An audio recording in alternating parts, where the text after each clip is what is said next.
In today's video, we're going to talk about 4 ways to build your horse's trust. Building your horse's trust is one of the things we can do to help our horses to start to communicate with us better. In today's video, we're going to be working with Akina, who's one of our school horses. She's a 16-year-old Hanoverian.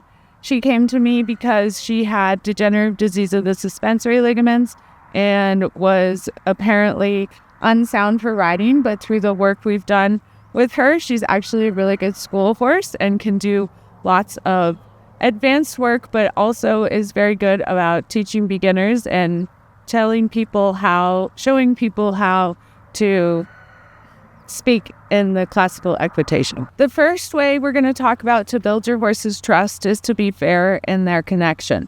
So you should always have a connection with your horse unless you're giving them a break.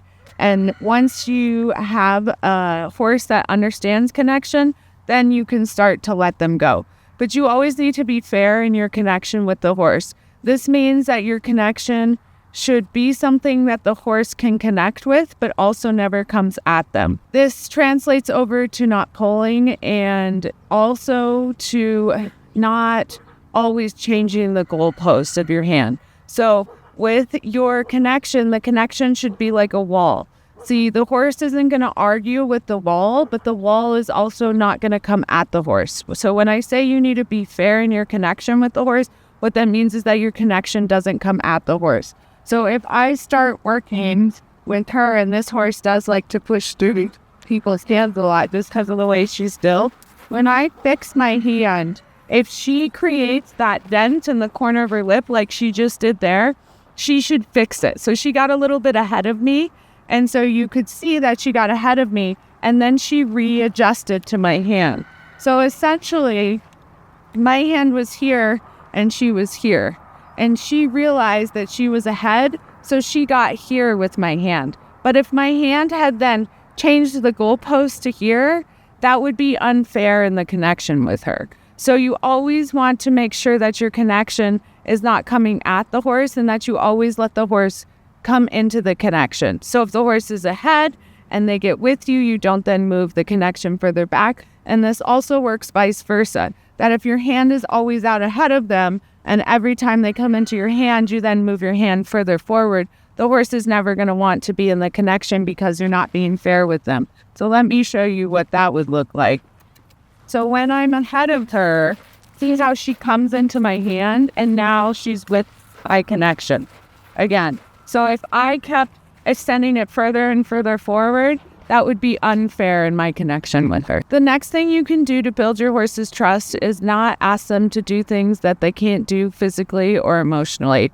Physically, we'll show you an example, but physically not asking them to do things are such as turning them in spots that are too tight for them, or turning them into fences or mounting blocks or other things on places that they can't go. When you do this, the horse thinks that you're going to ask them to do things that they can't do, and it's going to stress them out because it's going to interfere with their balance, and they're going to feel a lack of connection between you and them. The other thing that you don't want to ask your horse to do is do things that they can't do emotionally. So sometimes the horses will be emotionally stressed, and so what you need to do when they're emotionally stressed is tone it down. When you have green horses, sometimes just asking them for something over and over again will build that emotional stress in them. So instead of waiting for them to do what you're asking perfectly, you just want them to try. And so giving them the reward for just an attempt when the horse is very new can help you to build trust with your horse as well. To not ask your horse to do things that they physically can't do is if I am next to this fence, if I try to turn her this way, or I try to do a turn on the forehand, her hind end is going to run into the fence. So that's going to be asking her for something that she can't do.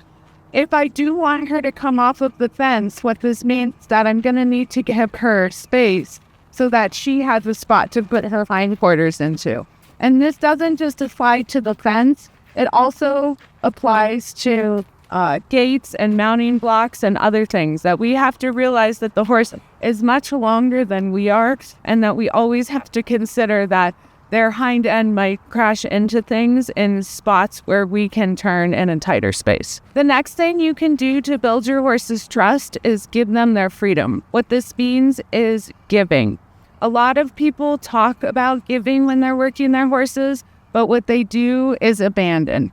Abandoning is different than giving, and our horses are trained to follow the harmony. And so if you abandon the horse, which is different than giving, the horse will stop when they're trained in the way that we train them. So when we give with our horses, what this means is that we let go for a second, but we keep the rhythm going. So if you watch my rein, see how I give,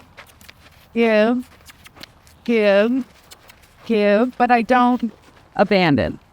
See, when I abandon, she stops. So one of the ways to test your horse's balance and to give them their freedom is to relax your hand and to give. But it doesn't have to be a large give, and this give should actually be in rhythm with the horse. So each aid actually has a give built into it, which is part of the reason that they're circular shaped. So we need to try to remember to keep those circles and that rhythm so that we create that give when we are working with our horses. Because what our horses ultimately want is they want their freedom. And so when we give in a harmonious way, it allows them to feel like they have their freedom. The final tip we have for building trust in your horse, and probably the most important thing for you in building the trust with your horse, is to listen to your horse. When you are working with your horse, you are having a conversation with them.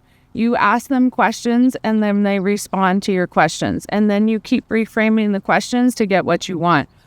One of the things that it takes riders and trainers a long time to start to learn how to do is to listen to the response in their horse.